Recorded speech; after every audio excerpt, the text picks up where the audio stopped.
Hello, friends. This is Padma from Padma's Home Stories. I hope you're all doing good.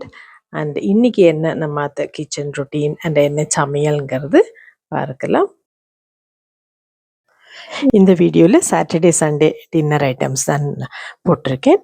Saturday வந்து பாவ் பாஜி பண்ணினேன். அதுக்கு tomato onion chutney already பண்ணி வச்சுட்டு இருந்தேன் இல்லையா, அதை கொஞ்சம் எண்ணெயில் நல்லா வதக்கி விட்டு இங்கிலீஷ் வெஜிடபிள்ஸ் என்னெல்லாம் இருக்கோ எல்லாத்தையும் பொடி பொடியாக நறுக்கி உப்பு மஞ்சள் பொடி போட்டு ஹாஃப் குக் பண்ணி வச்சுக்கிறது.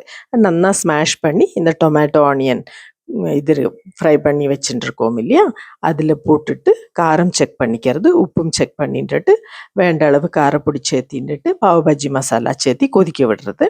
அப்புறம் லெமனையும் ஸ்குவீஸ் பண்ணி ரெடியாக வச்சுட்டு விடுறது. பாவை இந்த பக்கம் தாவால் பட்டர் போட்டு நல்லா டோஸ்ட் பண்ணி எடுத்துக்கிறது. மேலே கிறிஸ்பாகவும் உள்ள சாஃப்டாகவும் இருக்கிற மாதிரி லைட்டாக நல்லா பட்டர் போட்டு பண்ணி எடுத்துக்கிறது. நான் இப்போ பட்டர் சீஸ் எல்லாமே ஹோம்மேட் தான் பண்ணுறேன். முடிஞ்ச அளவு பண்ணுறது அது பெட்டர், ஹோம்மேடாக யூஸ் பண்ணுறது. நீங்களும் ட்ரை பண்ணி பாருங்க. டைம் கிடச்சிது சொன்னானாக்கா பண்ணி வச்சுட்டு விட்றது நல்லது.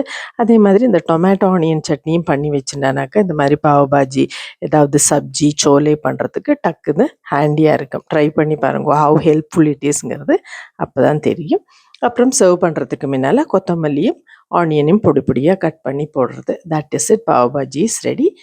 அது கூட கொஞ்சம் cut fruits, watermelon, papaya and mango, அப்புறம் எப்போவுமே இருக்கிற கர்ட் பை டிஃபால்ட். இதுதான் சாட்டர்டே டின்னர்.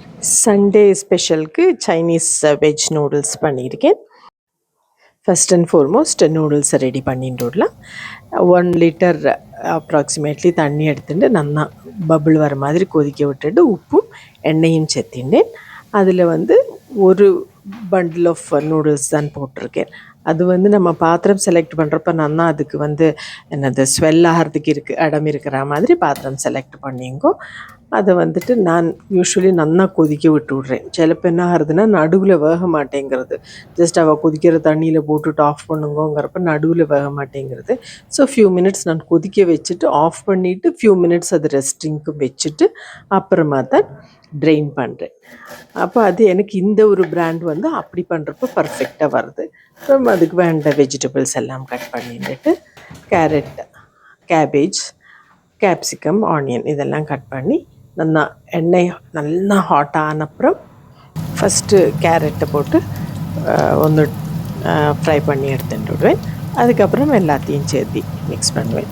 பிகாஸ் எனக்கு கொஞ்சம் கேரட் நல்லா குக் ஆகணும்னுட்டு எக்ஸ்பெக்ட் பண்ணுவேன். அதனால் எல்லாத்தையும் சேர்த்து போடுறதில்லை. ஜஸ்ட் ஃபியூ செகண்ட்ஸ் வதக்கி எடுத்துட்டு மற்ற எல்லாத்தையும் சேர்த்து வதக்கிறது. அப்புறம் உப்பும் பெப்பரும் போட்டுட்டு மிக்ஸ் பண்ணி விடுறது. அப்புறம் கொஞ்சம் கூட காரம், டேஞ்சினஸ், அப்புறம் அந்த வெட்னஸ் இருக்கிறதுக்கு ஷெஸ்வன் சாஸும் ரெகுலர் டொமேட்டோ சாஸும் உங்களுக்கு எவ்வளோ வெட்னஸ் வேணுமோ அதை அட்ஜஸ்ட் பண்ணிவிட்டு அதை போட்டுட்டு ரெண்டையும் போட்டுட்டு நல்லா மிக்ஸ் பண்ணிவிட்டு அப்புறம் குக் பண்ணி வச்சுருக்கிற நூடுல்ஸை நல்லா ரன்னிங் வாட்டரில் அலம்பி விட்டு மிக்ஸ் பண்ணுறது. நல்லா டாஸ் பண்ணி கொடுத்து எல்லா மசாலாவும் சேர்த்துற மாதிரி பண்ணால் நம்ம சைனீஸ் நூடுல்ஸ் ரெடி. ஆனால் வெஜிடபிள்ஸோடு கலர் மாறப்படாது. அதுக்கு தான் நல்லா காஞ்ச எண்ணெயில் டக்குன்னு போட்டுட்டு குக் பண்ணி எடுத்துடணும். ஸ்ப்ரிங் ஆனியனும் கார்லிக் அண்ட் ஜிஞ்சர் அதுவும் ஃப்ரை பண்ணுறப்ப சேர்த்தின்றோன்னாக்கா அப்படியே ரெஸ்டாரண்ட் டேஸ்ட்டில் வரும். இதே மெத்தடில் பண்ணி பாருங்கோ. ஃபீட்பேக் தாங்கோ. சேனல் பிடிச்சிருந்தா சப்ஸ்கிரைப் பண்ணி என்கரேஜ் பண்ணுங்கோ. எகெயின் இன்னொரு இன்ட்ரெஸ்டிங் அண்ட் யூஸ்ஃபுல் வீடியோவோட உங்களை மீட் பண்ணுறேன். தேங்க்யூ ஸோ மச் ஃபார் வாட்சிங். பாய்.